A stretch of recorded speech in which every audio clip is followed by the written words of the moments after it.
Recently, I was in Ghana where they grow rice, and I saw that the people didn't want to buy local Ghanaian rice because the imported American rice was cheaper. So the local farmers struggled to make a living, and the population was becoming dependent upon imported food. So the question is the global market working for them? Let's ask someone who has a strong view on this. He's the Economic Justice Advisor from Christian Aid. His name is Joe Stead. Welcome to the stage. But what we're going to do first, we're going to watch a small video on Ghana and the subsidised system there.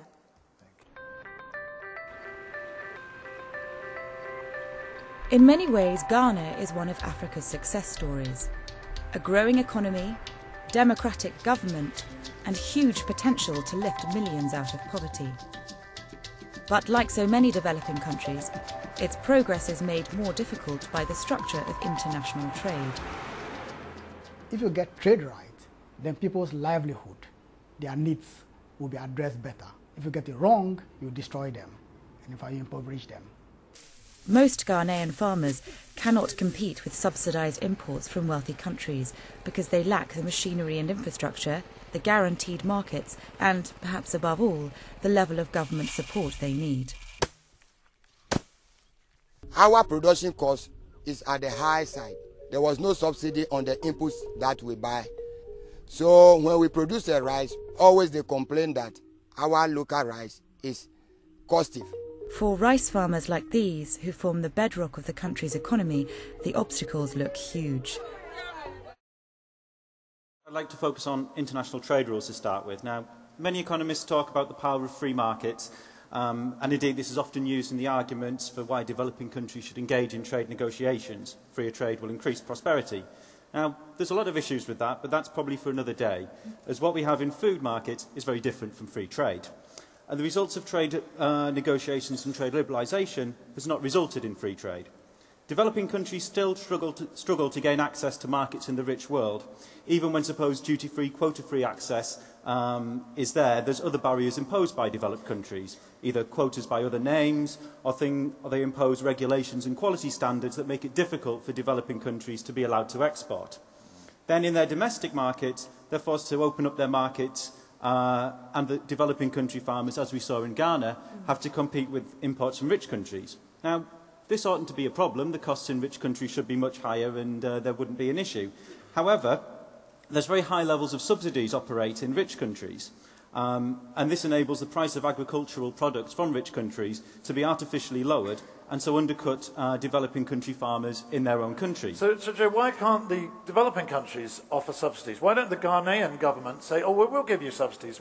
You're competing against the American rice that's coming in that's subsidised. Why don't the Ghanaian government subsidise? Well, some of that used to happen, but then through the 1980s, the IMF, World Bank and lots of other people said that was the wrong way to go and that should be stopped. So they were stopped? They were stopped imposing subsidies. So you had the situation at the start of the 1980s before these plans that Ghanaian farmers provided about 50% of Ghanaian rice. That has dropped incredibly now.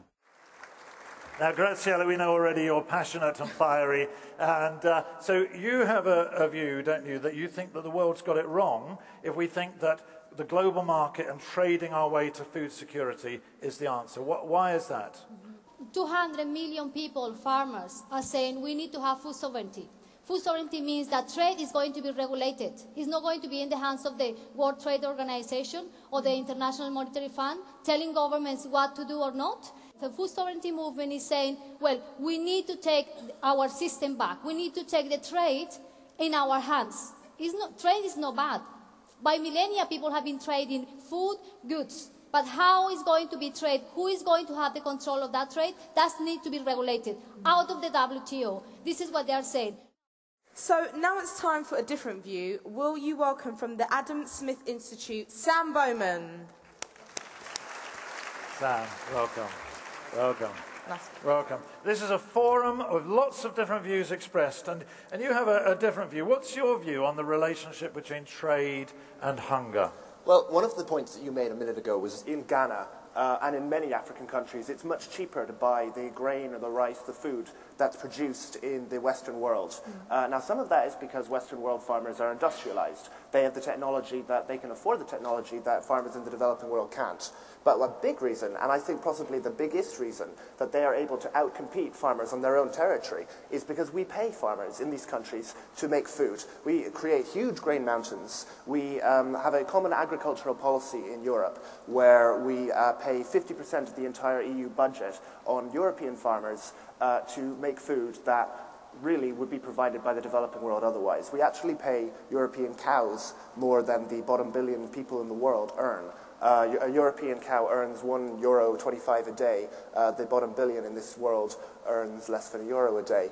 And I think that really goes to the heart of the matter, because the real problem, I think, that's facing us is that we don't have free trade, we don't have free markets, and that we don't have anything like a level playing field. We are paying farmers here. We're basically, and putting up tariffs, so taxing imports from the developing world. And essentially saying, no, you can't come in, no, you can't trade with us. But at the same time, we're going to, as the Minister from the Department for International Development said earlier, going to think about all these ways we can make you better, make you richer, when really a lot of them would just like to be able to buy and sell freely and fairly with us. And I think a lot of people here, in fact, people from lower income families in the UK would really like to know why it is that their food is being taxed, food from the developing world, and why they're having to pay taxes to give to rich farmers to subsidize their production.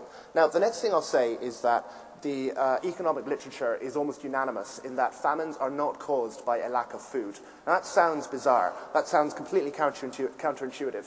Amartya Sen and Paul Samuelson, who are two Nobel Prize-winning economists, one from India, one from the United States, both from different ends, looked at famines, looked at the reasons for famines, and found that overwhelmingly, when famines have taken place, it has not been because of lack of food. In fact, in Bengal, where Amartya Sen did most of his research, in the Great Bengal Famine of 1943, there was no decline in food stocks. What was happening was that there were rising prices elsewhere, wages were falling, unemployment was falling, and then the government did the crucial, fatal thing. It imposed price controls. It said, okay, prices are going up too high, so we're going to stop the prices of food rising. And what that meant was that all of the food left the market because the real value of the food was much higher than this price control.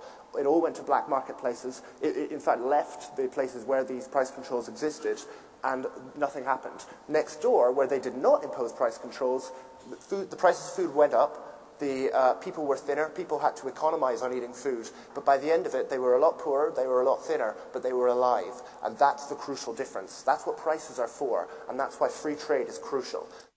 Joe, can we ask you, first of all, how do you respond to what Sam said? I think, first of all, we possibly agree on some areas in terms of the high level of subsidies here in the rich world affecting farmers in the developing world, and so there certainly is an issue there.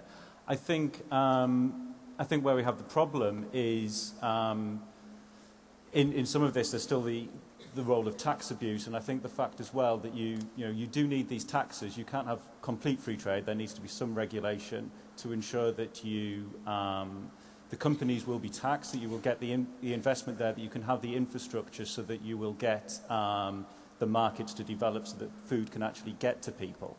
Sam, how do you respond to that? All we have to do is look at history to see that that isn't the case. Countries that have... That isn't the case. That is not the case. Countries that have brought themselves up from poverty, especially in the Far East, have industrialized. They've diversified away from growing rice.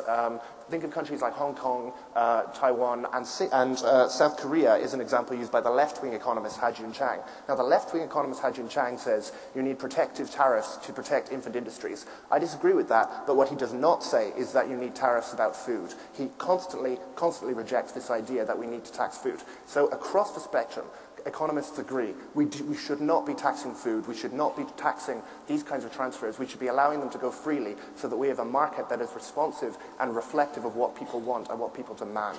That is the crucial thing. Joe, come back on that. But you do need to tax the companies that are involved in this food. When you have the really large multinational companies, you do need to be able to tax them so that they're not able, even on your terms, to be not able to unfairly compete. And what you have is you have these companies, they're able to dodge their taxes, they're able to become much more profitable and put smallholder farmers out of business, and then you don't have the right level, you don't have that mixture of big companies, small companies and everyone else, so you need to provide that food so that if you have problems in the large corporations, that you have, you know, the small farmers who are there able to provide for it. Putting all those small farmers out of business through artificially uncompetitive large companies is not the way to solve world hunger. Graciela, Sam was saying that actually calling for complete free liberalisation, free trade. What's your view on that?